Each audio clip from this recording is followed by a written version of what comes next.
间之事便已了。如今你有幸，想是瓜分罗家地盘。罗夫人，我不介意，告诉你们的家主，就交给我吧。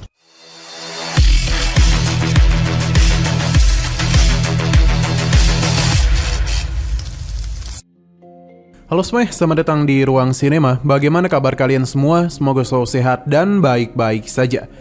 Sesuai jadwal, jadi pada hari ini kita akan kembali melanjutkan spoiler Penakluk Bintang berdasarkan cerita novelnya. Tanpa berlama-lama, langsung saja kita mulai alur ceritanya. Lo Feng berjalan perlahan di dalam kuil besar yang sunyi. Begitu dia mencapai tepinya, sebuah jalur muncul dan terbentang ke depan. Di luar, bintang-bintang tersegal berputar tanpa henti di kehampaan. Bintang-bintang itu datang menghampiri, membuat Lo Feng tersenyum. Di dalam menara, aliran energi yang selama ini tersimpan mulai bergerak deras, berkumpul di hadapannya. Lebih dari 10.000 bintang tersegal berputar mengelilinginya. Semuanya tanpa sinar emas hukum asal. Hanya 16.235 bintang yang tersisa, dan untuk sementara tidak bisa dimanfaatkan. Lo Feng memahami itu, lalu memicu bintang-bintang melalui menara bintang, membuat mereka satu persatu mengenalinya sebagai tuan.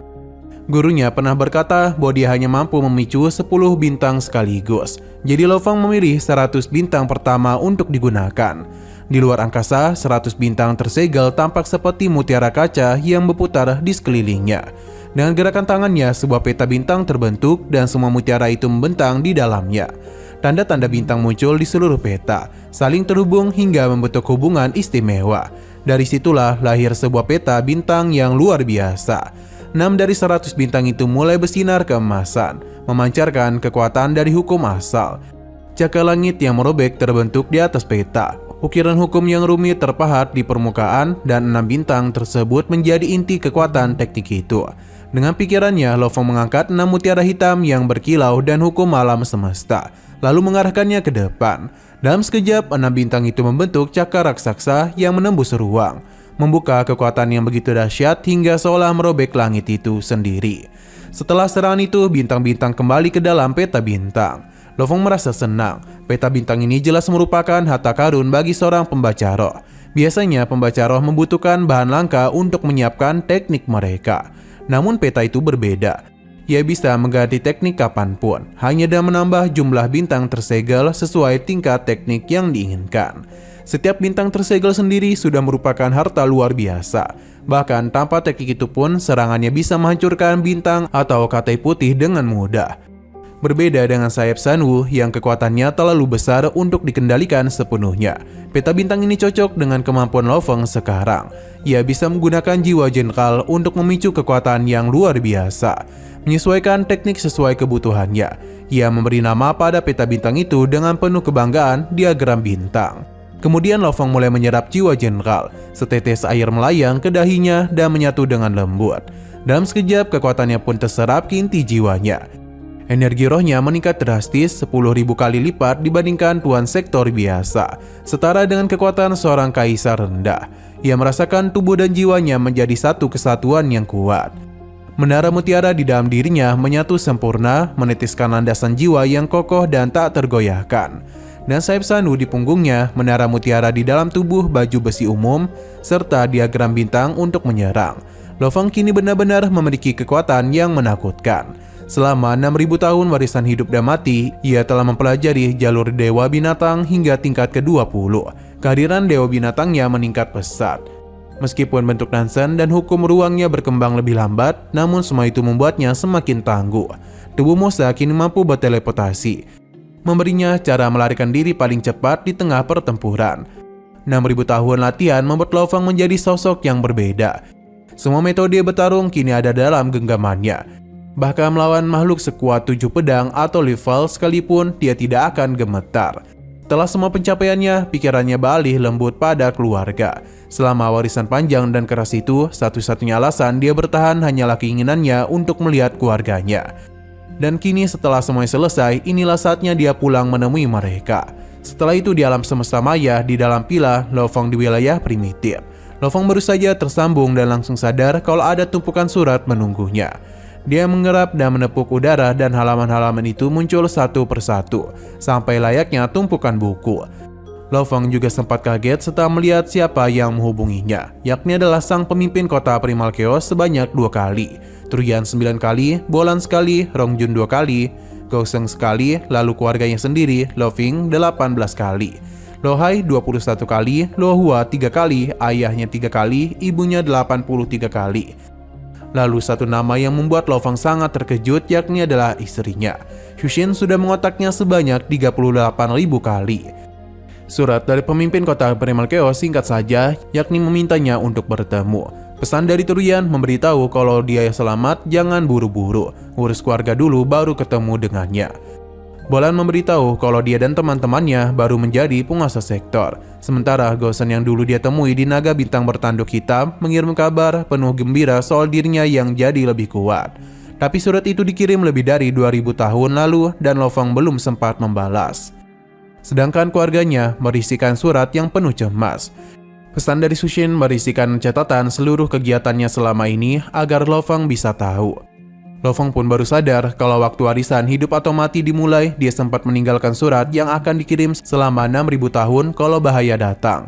Dia tidak menyangka warisan itu bakal berlangsung lebih lama dari yang dia pikirkan, sampai membuat keluarganya panik. Lo Feng pun memutuskan untuk kemana dulu. Di sini Lo Feng muncul tiba-tiba dan ekspresinya seketika berubah. Dia menangkap ada beberapa orang lagi di belakang Lo Fing dan sekali lambaian tangan. Semuanya disuruh minggir, suasana langsung berubah saat Lo Fing menoleh.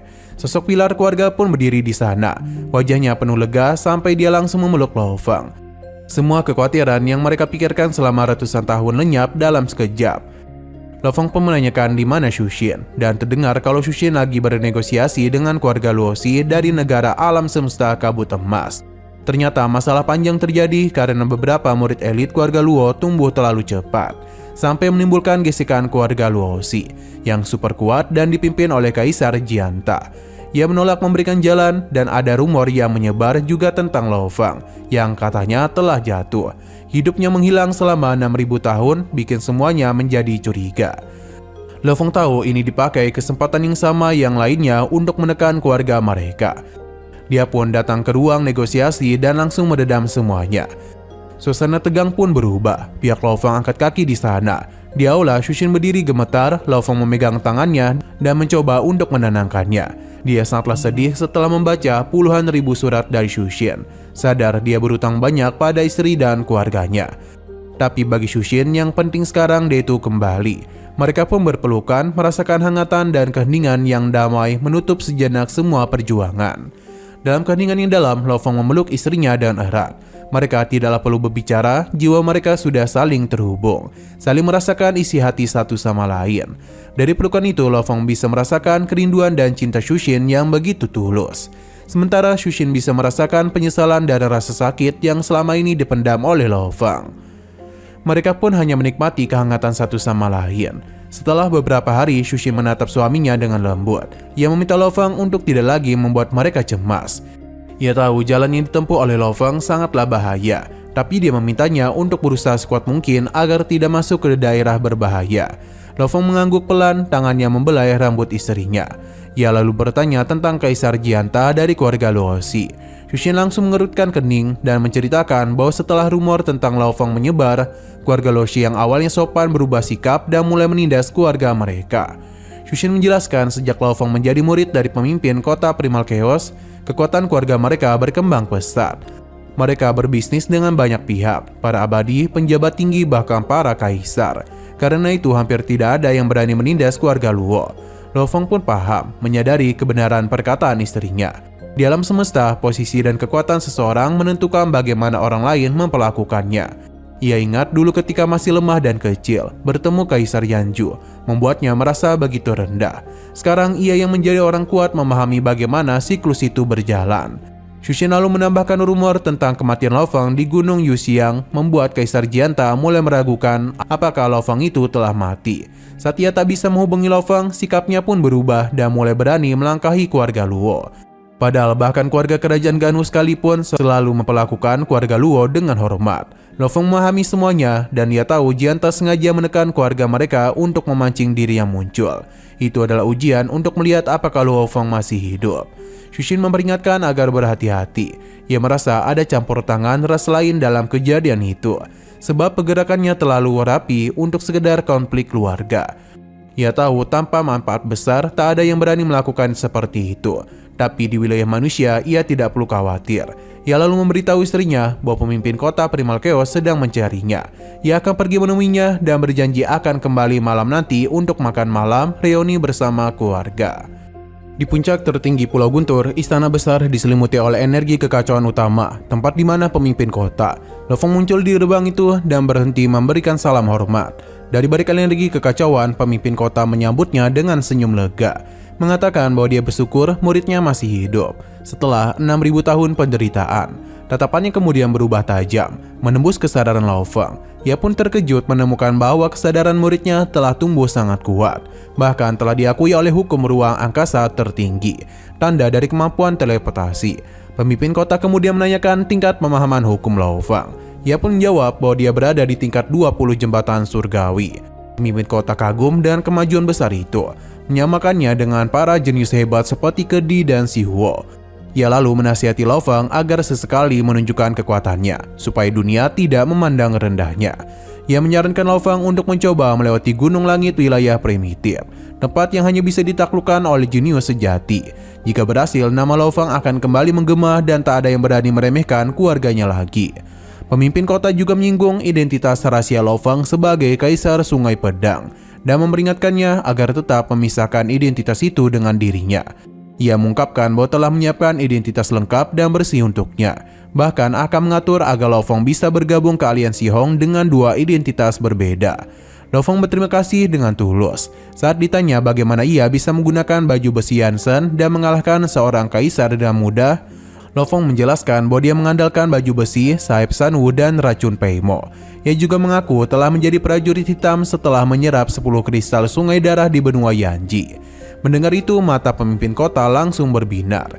Ia tahu status prajurit hitam adalah legenda langka bahkan di seluruh umat manusia. Rasa bangga terpancar jelas dari wajahnya. Ia menatap Lo Fong penuh kekaguman, dan untuk pertama kalinya dia mengucapkan 3 kata yang serta makna. Bagus, bagus, dan bagus.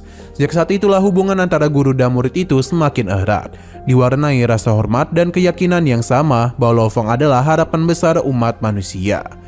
Setelah begitu banyak pertemuan dengan pemimpin kota, dia sangat paham betapa ketat dan seriusnya sang guru. Biasanya, meski muridnya menunjukkan prestasi luar biasa, pemimpin kota selalu bersikap datar, seolah semuanya hal biasa. Maka ketika kali ini, sang guru mengucapkan pujian 3 kali berturut-turut, itu benar-benar di luar dugaannya. Tidak pernah sebelumnya pemimpin kota memuji seseorang dengan begitu jelas. Bahkan ketika memuji kebijaksanaan besar pun, nada suaranya tidak pernah sehangat itu. Dalam hati Lo Fong bertanya-tanya apa yang membuat gurunya begitu terkesan. Ia hanya mengatakan bahwa dirinya menjadi prajurit kulit hitam. Menurutnya menjadi prajurit itu memang luar biasa karena dapat meningkatkan genetik hingga 10 kali lipat, membuat pondasi tubuh dan kekuatannya jauh lebih kuat dari orang lain. Tapi bagi sosok agung pemimpin kota, hal itu seharusnya tidak sampai membuatnya begitu antusias. Ia merasa bahwa sang guru pasti tahu sesuatu yang lebih besar dari sekedar perubahan genetik itu. Pemimpin kota lalu menatap Lo Fong dengan pandangan bangga. Ia menyuruh Lo Fong agar jangan dulu menyebarkan berita tentang dirinya sebagai prajurit hitam, karena sudah sangat lama umat manusia tidak memiliki sosok seperti itu. Pemimpin kota kemudian menjelaskan bahwa bakat Lo Fong dalam jalur Dewa Bintang sangatlah tinggi, dan menjadi prajurit kulit hitam adalah kombinasi yang sempurna. Ia bahkan menanyakan kapan Lo Fong akan bersiap untuk menembus ke tingkat abadi. Namun Lo Fong menjawab bahwa ia ingin menjelajahi wilayah rahasia terlebih dahulu sebelum menerobos. Ia memiliki rencana besar mencari papan logam ketiga yang sangat penting. Sebenarnya Lo Fong itu sudah mampu menerobos kapanpun dia mau. Kehadiran Dewa Binatangnya sudah berada di tingkat 27 jembatan surgawi. Dengan tingkat pemahaman itu, jika ia ingin menerobos menggunakan hukum emas, ia bisa melakukannya. Tapi ada satu alasan yang menahannya, karena dia itu belum menemukan klon ketiganya. Jika ia menerobos sekarang, dunia internalnya akan berubah menjadi negara dewa, dan ia tidak akan bisa lagi menciptakan klon baru. Karena itu ia harus menunda dan mencari bentuk kehidupan khusus yang bisa dijadikannya sebagai klon ketiga. Pemimpin kota sempat mengerutkan keningnya ketika mendengar Lo Fong ingin menjelajahi wilayah rahasia. Ia tahu bahkan jenis sekuat Kedi telah gugur dari sana. Bahayanya yang tak bisa dikendalikan berbeda dengan perang wilayah luar yang masih bisa diawasi. Ia menyarankan agar Lo Fong menembus ke tingkat abadi terlebih dahulu, karena itu akan membuat kemampuan bertahan hidupnya jauh lebih kuat.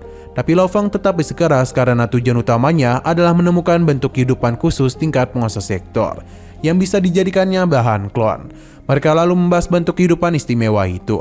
Pemimpin kota menjelaskan bahwa kebanyakan bentuk kehidupan khusus bersembunyi di wilayah rahasia. Mereka sulit ditemukan apalagi ditangkap. Namun karena untuk membuat klon, Lo Fong hanya membutuhkan bulu atau sisik mereka. Jadi peluangnya masih ada. Pemimpin kota menasihatinya agar tetap berhati-hati. Beberapa waktu kemudian Lo Fong tiba di istana Truyan di Pulau Guntur. Ia membawa 2 kotak anggur berharga dan langsung memanggil gurunya. Truyan pun tertawa dan mempersilakannya untuk masuk, di mana Lo Fong melewati banyak murid yang semua memanggilnya sebagai senior, hingga ia sampai di pavilion tepi laut. Truyan terlihat sedang duduk santuy. Ia langsung mengenali 2 kotak anggur yang dibawa muridnya. Ini merupakan minuman langka yang berharga mencapai jutaan elemen campuran. Truyan sangat senang memuji muridnya karena masih ingat janji untuk membawa anggur itu. Mereka lalu duduk bersama dan minum anggur itu. Dalam pembicaraan, Lo Fong menceritakan bahwa ia mendapatkan sebuah harta sejati di perang wilayah luar, berupa jam kuno dengan kekuatan luar biasa. Namun karena sudah memiliki harta yang diberikan oleh pemimpin kota Primal Chaos, ia tidak membutuhkannya dan ingin memberikan jam itu kepada Truyan.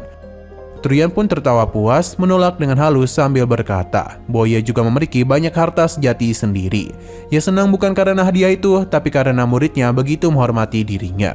Setelah itu, Truyan menanyakan kabar keluarga Lo Fong.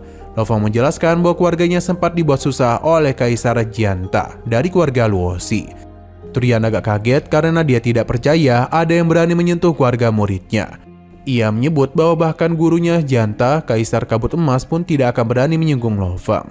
Akhirnya Truyan menatap tajam menyuruh Lo Fong untuk memeriksa masalah itu dan memberikan hukuman berat kepada mereka. Menurutnya ini saat yang tepat bagi Lo Fong untuk menunjukkan taringnya agar tak ada lagi yang berani menindas keluarganya. Nah, sayang sekali lagi seru-serunya, spoiler Penakluk Bintang berdasarkan cerita novelnya harus berakhir dulu. Oke, sekian dulu pada video kali ini, untuk video selanjutnya akan segera hadir. Jadi bagi kalian yang mengikuti series ini, langsung saja klik subscribe dan aktifkan loncengnya. Terima kasih yang sudah menonton video sampai habis. Jika kalian suka pada video ini, klik like dan share ke teman-teman kalian tentang channel ini. Dan ditunggu aja kelanjutannya.